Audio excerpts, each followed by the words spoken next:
Η ρύθμιση του συστήματος για προστασία από τη Λεγιονέλα μπορεί να γίνει γρήγορα και εύκολα χρησιμοποιώντας τον ελεγκτή της οθόνης σαφής. Η προστασία κατά της Λεγιονέλας πρέπει να διαμορφωθεί μετά την αρχική ρύθμιση του ελεγκτή. Αυτό δεν περιλαμβάνεται στον ενσωματωμένο διαμορφωτή συστήματος, αλλά θα σας δείξουμε πώς να το κάνετε γρήγορα και εύκολα.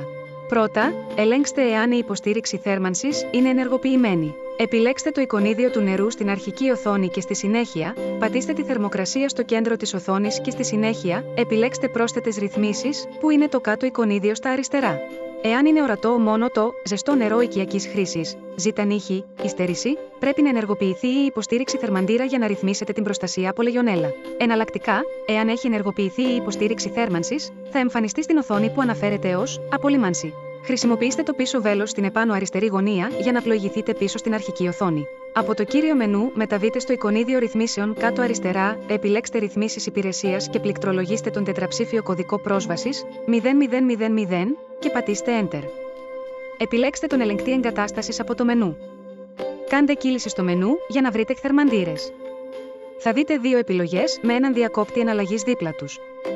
Κάντε εναλλαγή του θερμαντήρα ζητανίχη σε On και θα εμφανιστούν πρόσθετες επιλογές. Κάντε κλικ στην καθυστέρηση θέρμανσης, ορίστε την στα 60 λεπτά και πατήστε το πράσινο τικ για αποθήκευση.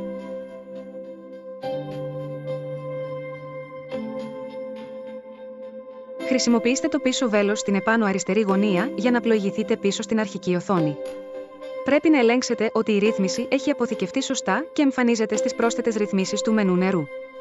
Για να το κάνετε αυτό, ακολουθήστε τα ίδια βήματα που κάναμε στην αρχή αυτού του βίντεο. Επιλέξτε το εικονίδιο του νερού στην αρχική οθόνη και, στη συνέχεια, πατήστε τη θερμοκρασία στο κέντρο της οθόνης. Επιλέξτε πρόσθετες ρυθμίσεις, το οποίο είναι το κάτω εικονίδιο στα αριστερά. Βεβαιωθείτε ότι η απολύμανση είναι ενεργοποιημένη και η οθόνη εμφανίζει πρόσθετες ρυθμίσεις όπως η ημέρα, η ώρα έναρξης και η προκαθορισμένη θερμοκρασία για προστασία από τη Λεγιονέλα.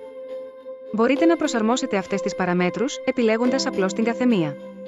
Η απολύμανση κατά της Λεγιονέλας θα πρέπει να προγραμματίζεται σε ένα παράθυρο που είναι τουλάχιστον μία ώρα μετά την προγραμματισμένη ζήτηση ζεστού νερού οικιακής χρήσης και σε μια περίοδο καθυστερημένης ζήτησης θέρμανσης. Αυτό γίνεται για να αποφευχθεί η ελάχιστη απώλεια στα κυκλώματα θέρμανσης. Η προστασία κατά της Λεγιονέλας δεν μπορεί να εκτελεστεί 2 φορές σε μια ημερολογιακή ημέρα εάν το πρόγραμμα αλλάξει εντός των ρυθμίσεων. Εάν έχετε οποιαδήποτε αμφιβολία, ανατρέξτε στην ενότητα «Προστασία από τη Λεγιονέλα» στις οδηγίες εγκατάστασης και λειτουργίας του έξυπνου ελεγκτή Grand Terrano. Μάθετε περισσότερα στο www.hitmax.gr.